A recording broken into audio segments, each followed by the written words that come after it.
Good morning from Udaipur. আর আজকে হচ্ছে 15ই জানুয়ারি 2025। তো আজকে আমরা উদয়পুর থেকে চেক আউট করছি, উদয়পুরের হোটেল থেকে চেক আউট করে আমরা চিতোরগড় দেখে চলে যাব একদম পুষ্করে। তো চলুন যাওয়া যাক। সবাই বেরিয়ে গেছে আর ওই যে আমাদের বাস দাঁড়িয়ে আছে ওখানে। এখন চলে এসেছি চিতোর, আর চিতোরের যে ফোর্ট সেখানে যাব। তো এই জায়গা থেকে আমাদের বাস এইখানেই এলো, এখান থেকে আমাদের অটো নিতে হবে। এই অটো এন্ট্রি ফি, চিতোরগড়ে ঢোকার এন্ট্রি ফি আর হচ্ছে গাইড সমস্ত কিছু একসাথে প্যাকেজ 350 টাকায় ঠিক হলো। তো আমাদের অটো এখন নিয়ে যাবে একদম ফোর্টে, চিতোরগড় দুর্গে। তো চলুন যাওয়া যাক।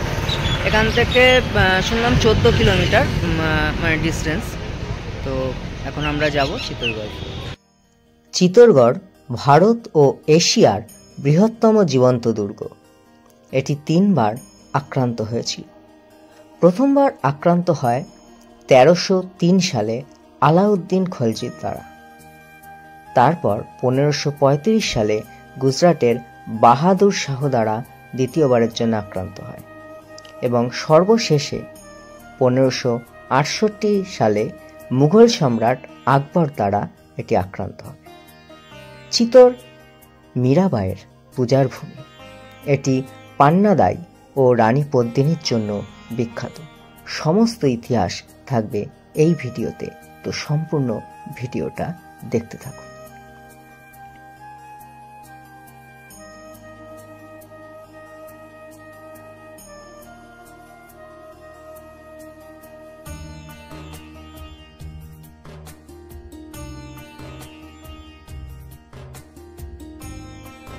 आपको समझ में आ जाएगा।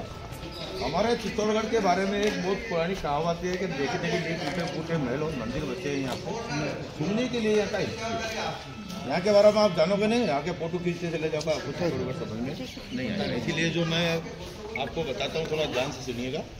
ये चित्तौड़गढ़ जो आपको घूमना है ना, जैसे राजस्थान के 2 बड़े बड़े पार्ट होते हैं, एक होता मारवाड़ और दूसरा होता मेवाड़। मारवाड़ होता मरुस्थल एरिया, जैसे रेती वाला जमीन, जयपुर, जोधपुर, जैसलमेर, बीकानेर, बाड़मेर, सारा मारवाड़ आता है। और जितना ईस्टर्न वाला जो एरिया है सारा मेवाड़ आता है। ये जो आप किला घूमना है, मेवाड़ का ओल्ड जमाने का कैपिटल चित्तौड़गढ़। মেওয়ারের রাজধানী ছিল চিতোরগড়। তবে 7ম শতকে মৌর্যরা এই দুর্গ গড়ে তুলেছিলেন। শোনা যায় স্থানীয় মৌর্য শাসক চিত্রাঙ্গদা মৌর্য এই দুর্গটি গড়ে তুলেছিলেন। তারপর চিতোরগড় দখল করে নেয় গুহিলা রাজবংশের বাপ্পা রাওয়াল। রাজপুতদের গর্ব ছিল এই চিতোরগড়। তারপর 1303 সালে এই দুর্গ দখল করেন আলাউদ্দিন খিলজি। নানা রাজবংশ রাজত্ব করে গেছে চিতোরগড়ে।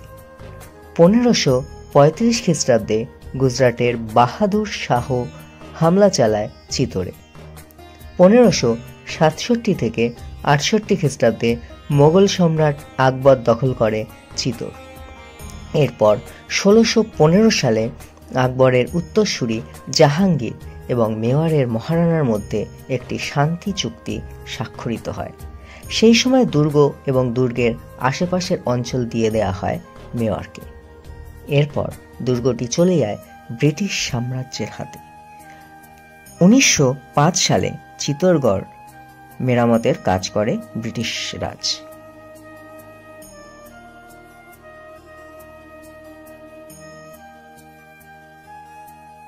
এবারে চলে এলাম মীরাবাই যে স্থানে কৃষ্ণ ভজনা করতেন সেই কৃষ্ণ মন্দিরে। শৈশবে মীরার অমতেই মেওয়ারের রাজা সংগ্রাম সিং বা রানা সঙ্গর বড় ছেলে ভোজরাজ সিং এর সাথে তার বিবাহ হয়।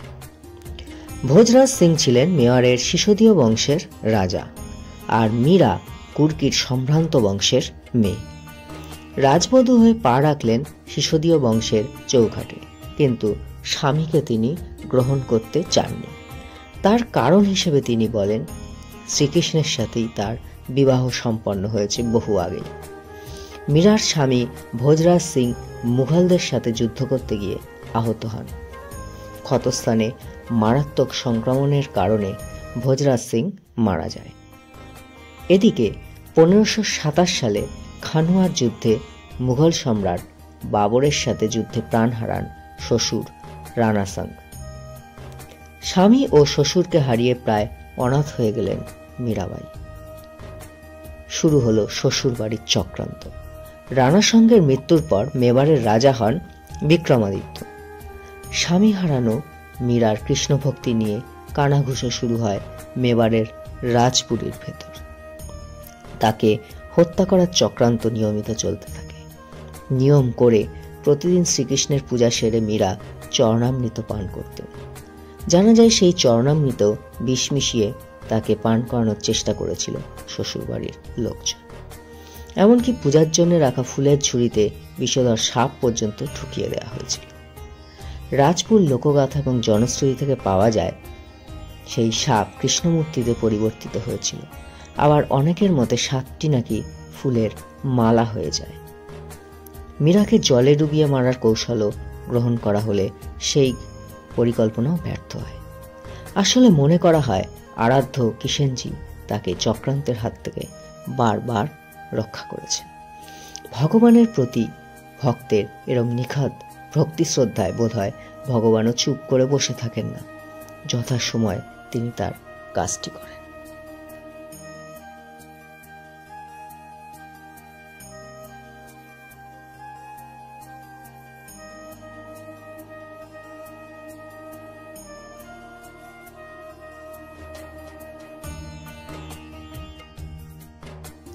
এবার আমরা যে মিনারটি দেখতে পাচ্ছি সেটি হচ্ছে বিজয় স্তম্ভ।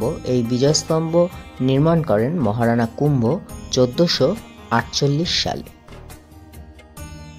এই বিজয় স্তম্ভের উচ্চতা হলো 122 ফুট। 157টা সিঁড়ি আছে আর 9 তলা বিশিষ্ট এই মিনার। আগে এখানে উঠতে দেওয়া হলেও এখন বন্ধ হয়ে গেছে। মালবারের সাথে সারাংপুরে যুদ্ধে জয়লাভের পর এই মিনার নির্মাণ করা হয়েছিল।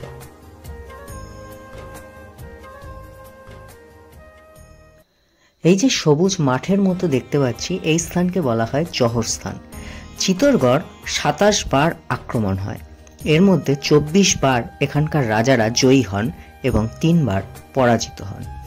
কিন্তু পরাজয়ের পর এখানকার রানী এবং সৎ রানী এখানেই জহরব্রত পালন করেন। জহরব্রত হলো আগুনে নিজেদের আত্মবলিদান দেয়া। প্রথম জহর হয় 1303 সালে।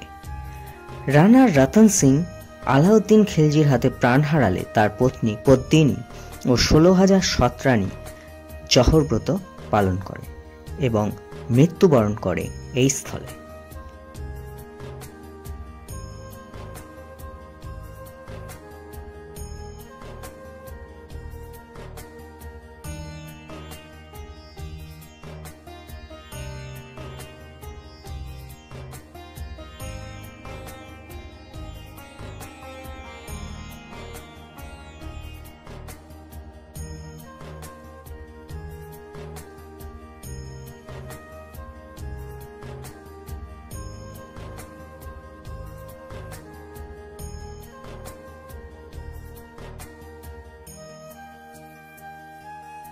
এখন আমরা চলে এসেছি ব্রহ্মা, বিষ্ণু এবং মহেশের মন্দির দর্শন করতে।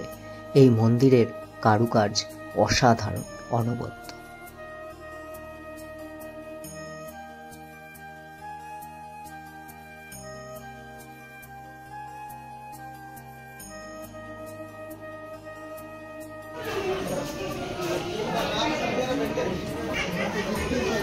ওই রাস্তা দিয়ে আমরা এসছি অটো করে, ওই রাস্তাটা দিয়ে। আর এখান থেকে পুরো একদম চিতোর শহরটা দেখা যাচ্ছে। এই জলের কুণ্ডকে বলা হয় গোমুখ কুণ্ড।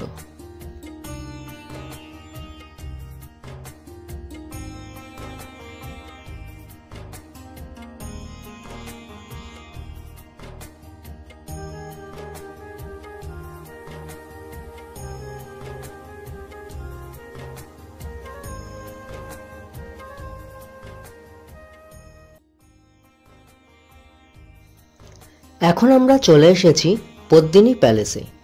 যখন রানী পদ্মিনীকে রাজা রাওয়াল রতন সিং বিবাহ করে নিয়ে আসেন, তখন রানী গরমকালে গরম সহ্য করতে পারতেন না দেখে রাজা তার জন্যে এই পদ্মিনী প্যালেস নির্মাণ করেন।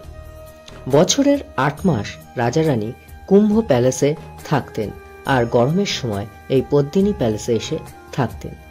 একে তাই সামার প্যালেসও বলা হয়ে থাকে। রাজা কৃত্রিম জলাশয় তৈরি করেন এবং তার মাঝে 2টি ঘর তৈরি করেন। লাইমস্টোন দিয়ে তৈরি এই ঘর, যা ঘরের তাপমাত্রা কম করে দেয়।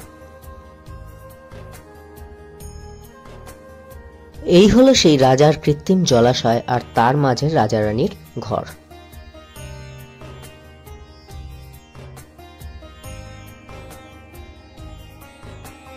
রাজা রানী যখন গরমকালে পদ্মিনী প্যালেসে এসে থাকতেন, তখন তার দাসীরা এই রুমগুলোয় থাকত।